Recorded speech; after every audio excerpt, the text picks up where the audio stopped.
हाँ बच्चों, आज चर्चा करेंगे उपसहसंयोजी यौगिकों के संयोजी बंध सिद्धांत पर। संयोजी बंध सिद्धांत या बैलेंस बॉन्ड थ्योरी पर चर्चा करेंगे। बैलेंस बॉन्ड थ्योरी या इसको शॉर्ट में VBT कहा जाता है। इसका जो प्रतिपादन था या प्रतिपादक जो थे वो लिनियस पॉलिंग ने 1930 ईस्वी में किया था। इसमें उपसहसंयोजी यौगिक के उपसहसंयोजी यौगिक में उपस्थित इलेक्ट्रॉनों तथा संकरण के आधार पर इनकी संरचनाओं को या संकरण के आधार पर समझाया। मतलब इस सिद्धांत में उपसहसंयोजी यौगिक की संरचना को उपसहसंयोजी यौगिक की संरचना को पॉलिंग ने संयोजी इलेक्ट्रॉनों तथा संकरण के आधार पर समझाया है। और इसमें मूल रूप से 1930 ईस्वी में इसका प्रतिपादन किए पॉलिंग ने। और इसमें कहे क्या थे, मुख्य जो उनका सिद्धांत था जो उसी पर चर्चा किया जाएगा। देखो, इसमें केंद्रीय कोई कोऑर्डिनेशन कंपाउंड है तो उसमें केंद्रीय धातु परमाणु था एक ठो। केंद्रीय धातु परमाणु या कॉम्प्लेक्स कंपाउंड में सेंट्रल मेटल एटम था। तो सेंट्रल मेटल एटम में जो समन्वय संख्या होती है, समन्वय संख्या के बराबर खाली संकरित कक्षक उपलब्ध होता है। तो समन्वय संख्या वह संख्या था केंद्रीय धातु परमाणु का जितने लिगेंड रहते थे। लिगेंड जो थे वो उसके समन्वय संख्या के बराबर होते यदि मोनोडेंटेड है। मतलब लिगेंड की संख्या जो होगी, या सीधे कहा जा सकता है कि उपसहसंयोजी बंध की संख्या जितनी होती थी उसको उसकी समन्वय संख्या कहते थे। तो लिगेंड जो होता था वह केंद्रीय धातु परमाणु से इलेक्ट्रॉन को डोनेट करता था, मतलब दान करता था, या उपसहसंयोजी बंध के द्वारा वो बंध बनाता था। तो लिगेंड और धातु के बीच जो बंध बनता था वह उपसहसंयोजी बंध होता था। तो उसमें कितना बंध होता है या कितना बंध अधिकतम हो सकता है, या अधिकतम या न्यूनतम या जो भी रहेगा, तो जो भी बंध जितना उपसहसंयोजक रहेगा वह संख्या उस धातु की या उस यौगिक में जो है समन्वय संख्या कहा जाता है।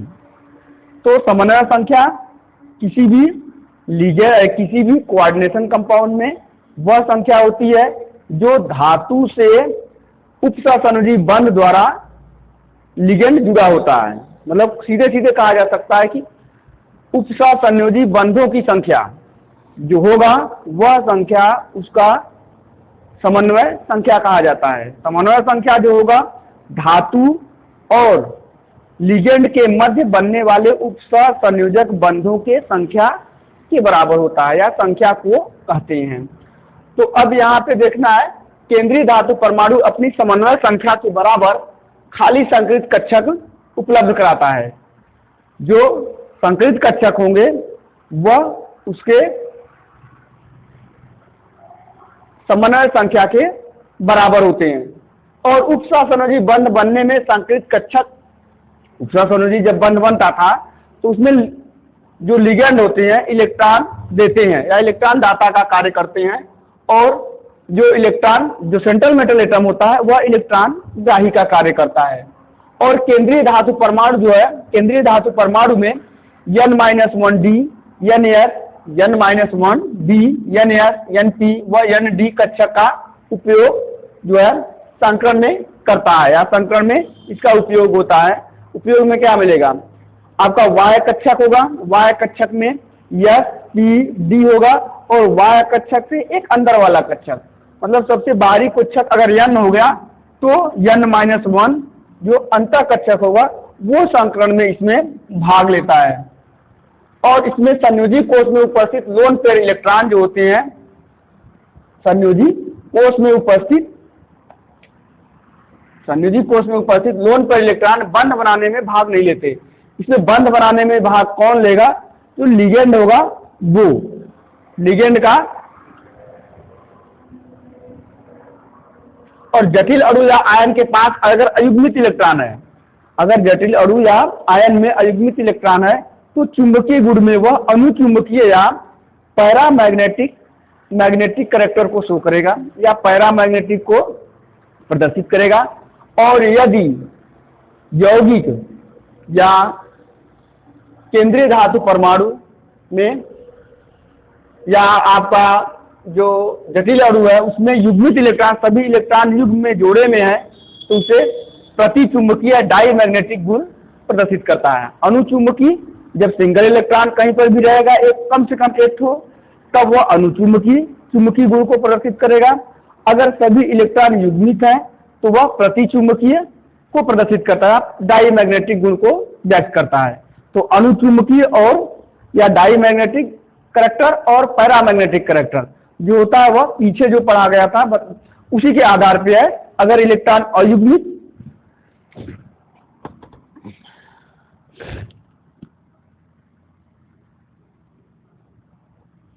अयुग्मित इलेक्ट्रॉन रहेगा तो वो पैरामैग्नेटिक गुण को व्यक्त करेगा। अगर इलेक्ट्रॉन युग्मित है, युग्मित इलेक्ट्रॉन रहेगा तो वह डाईमैग्नेटिक गुण को प्रदर्शित करता है। या हिंदी में इसको अनपेयर्ड कहोगे, इसको पेयर्ड कहा जाता है। Paired electron, unpaired electron. अगर अनपेयर्ड इलेक्ट्रॉन है तो आपका पैरामैग्नेटिक होगा, और पेयर्ड इलेक्ट्रॉन है तो डाईमैग्नेटिक करैक्टर को शो करता है।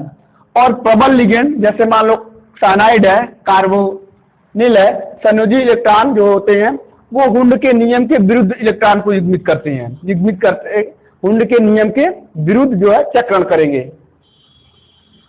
या विरुद्ध युग्मित करते हैं या विरुद्ध चक्रण करते हैं, दोनों हो जाएगा। मतलब अगर प्रबल लिगेंड, उसमें लिगेंड दो प्रकार के होते हैं, कुछ प्रबल लिगेंड होते हैं, कुछ दुर्बल लिगेंड होते हैं। तो प्रबल लिगेंड अगर है आपके कोऑर्डिनेशन कंपाउंड में, लिगेंड का कार्य प्रबल है, तो वह क्या होगा, हुंड के नियम के विपरीत चक्रण करेगा या हुंड को नियम के विपरीत युग्मित होता है। और केंद्रीय धातु परमाणु के पास N-1d, Ns, Np, Nd कक्षक उपस्थित रहते हैं। मतलब कि सबसे बाहरी कोश में N होगा, सबसे बाहरी कोश को इस्तेमाल N कहते हैं, तो N में Sp,D उपस्थित रहता है। तो Sp,D और उसके ठीक पीछे वाले कक्षक कोश में को कहा जाता है N-1d। मतलब बाहरी कोश से ठीक एक अंतिम अंदर वाले कोश में D जो है कक्षक उपस्थित रहेगा।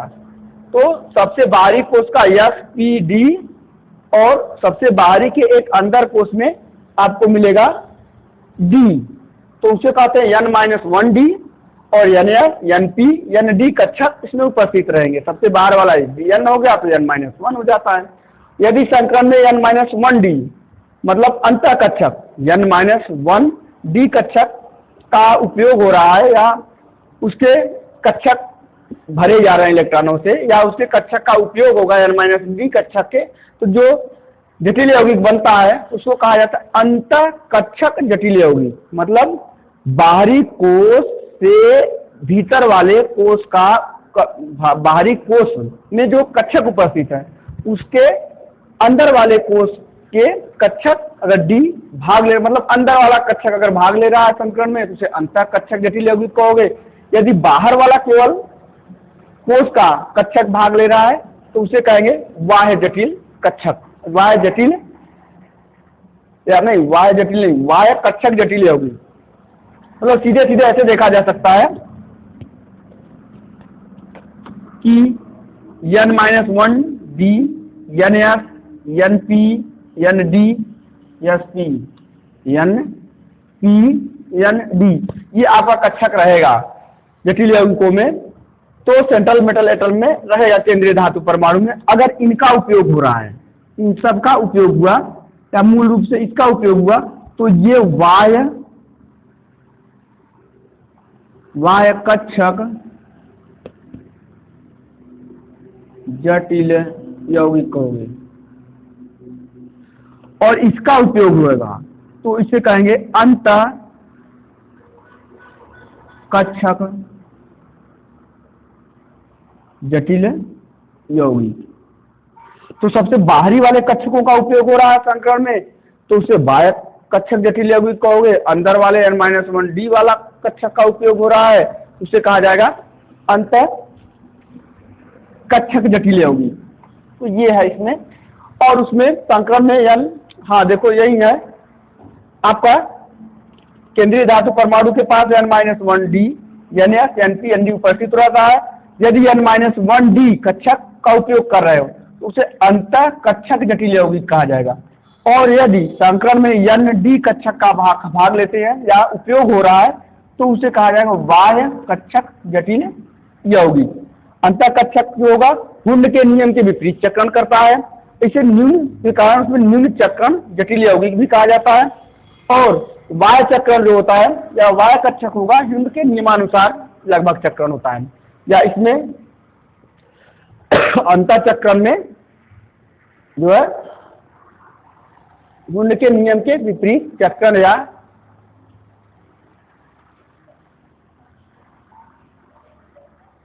या युग्मित होते हैं। और इसमें तो केंद्रीय धातु परमाणु जो है अच्छा जटिल यौगिक आयन में अयुग्मित इलेक्ट्रॉन होते हैं, तो अयुग्मित इलेक्ट्रॉन जो होगा वह अनुचुंबकी को प्रदर्शित करेगा और युग्मित इलेक्ट्रॉन होगा तो प्रतिचुंबकी को प्रदर्शित करेगा।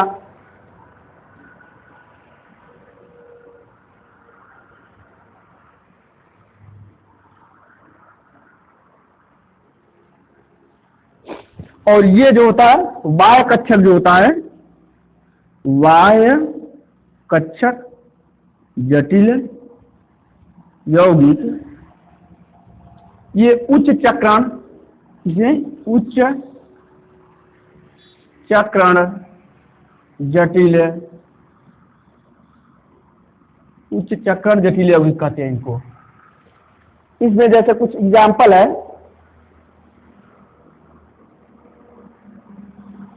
अच्छा एक पॉइंट और, जैसे प्रबल लिगेंड, इसमें क्या होगा प्रबल लिगेंड जो होगा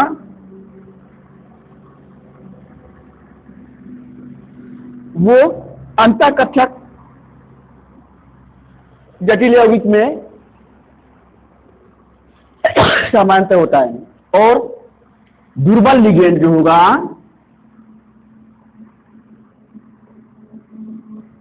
वो बाह्य कक्षक जटिल यौगिक में होता है, या प्रबल लिगेंड की उपस्थिति के कारण न्यून चक्रण होता है और दुर्बल लिगेंड के उपस्थिति के कारण उच्च चक्रण होता है। और इसमें कुछ एग्जाम्पल हैं जैसे अंतः अथवा न्यून चक्रण यौगिक के अंतः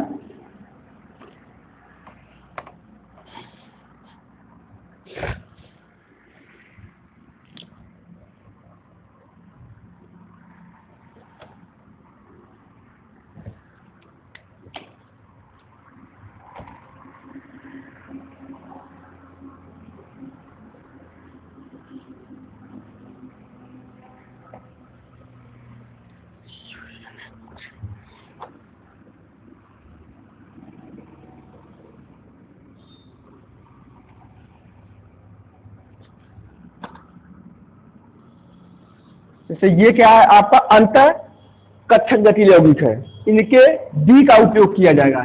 Fe जो होगा Fe के n-1d का उपयोग इसमें भी किया जाता है और इसमें भी किया जाएगा। इसे कहा जाएगा न्यून चक्रण यौगिक।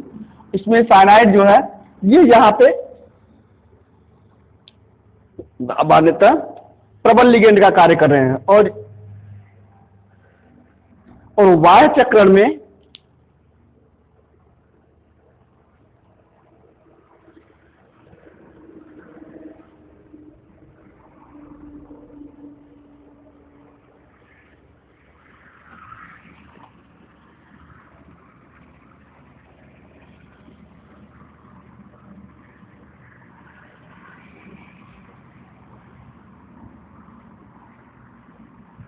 वाय कक्षक जटिल यौगिक में जो होगा वो आपका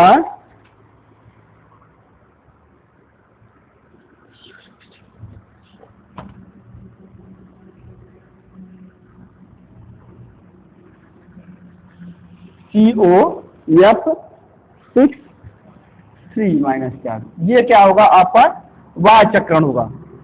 वाय कक्षक होगा तो वाय चक्रण में उच्च चक्रण होगा। ये आपका उच्च उच्च चक्र होगा, और ये जो होगा निम्न चक्र।